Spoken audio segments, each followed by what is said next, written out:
বিয়ের আগে রক্ত পরীক্ষা এই বিষয়টি নিয়ে অনেকেই আমাদের কাছে প্রশ্ন করে থাকেন যে বিয়ের আগে কি কি ধরনের রক্ত পরীক্ষা করব। এটির আসলে দুটি দিক আছে। একটি হচ্ছে সচেতন দিক, যে বিয়ের আগে রক্ত পরীক্ষা করলে আমরা অনেক ধরনের রোগ থেকে আমাদের পরের প্রজন্মকে ভালো রাখতে পারি।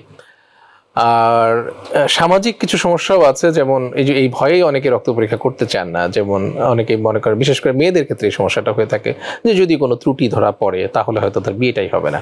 কিন্তু আসলে আমরা যদি সবাই সচেতন হই এবং আমাদের পরের প্রজন্মের কথা ভাবি এবং নিজেদের কথা ভাবি, তাহলে কিন্তু আসলে আমাদের এই পরীক্ষাগুলো করে জেনে রাখা ভালো। কারণ সব সমস্যারই সমাধান আছে, কিছু না কিছু সমাধান তো আছে। ওয়ালটন টেলিভিশন মাত্র 25,490 টাকায় পাচ্ছেন গুগল টিভি। ফলে একেবারে অজান্তে একটা সমস্যার মধ্যে পড়ার চেয়ে বরং জেনে শুনে সেই সমস্যাটাকে আমরা যদি সমাধান করতে পারি সেটি বরং ভালো।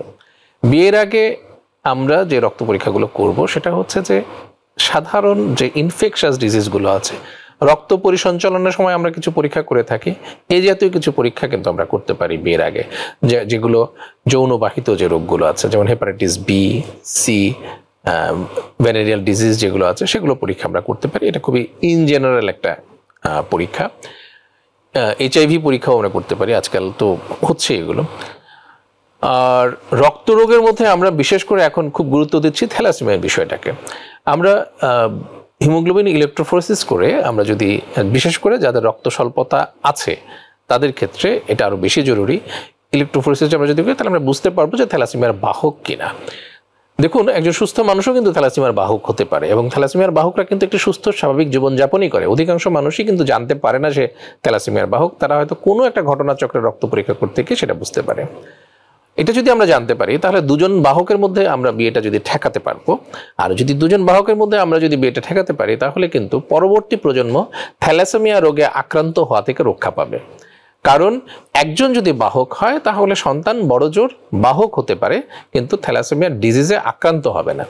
আর থ্যালাসেমিয়া বাহক, এটা আমরা সবাই জানি যে সে স্বাভাবিক জীবনযাপনই করতে পারে, ফলে তার কোনো অসুবিধা নেই। এ কারণে বিয়ের আগে রক্ত পরীক্ষা, বিশেষ করে থ্যালাসেমিয়ার পরীক্ষাটা, যেটা হিমোগ্লোবিন ইলেকট্রোফোরেসিস, এই পরীক্ষাটা করা অত্যন্ত জরুরি। কেউ কেউ আছেন যারা চিন্তা করেন যে স্বামী স্ত্রীর ব্লাড গ্রুপ একই হয়ে গেলে কোনো সমস্যা হয় কিনা। না, এটা কোনো সমস্যা নয়। স্বামী স্ত্রীর ব্লাড গ্রুপ যদি একই হয় তাতে কোনো অসুবিধা নেই। তবে মেয়েদের ক্ষেত্রে যদি নেগেটিভ রক্ত হয় তাহলে আমাদেরকে কিছু বাড়তি সতর্কতা অবলম্বন করতে হয়, বিশেষ করে সন্তান ধারণের সময়টাতে। তিনি যখন গর্ভবতী হবেন তখন আমাদেরকে কিছু বাড়তি সতর্কতা গ্রহণ করতে হয় এবং প্রয়োজনে তাকে কিছু ইনজেকশন দিতে হয়। এটা করলে পরে তার সন্তান অনাকাঙ্ক্ষিত কিছু সমস্যা থেকে রক্ষা পাবে।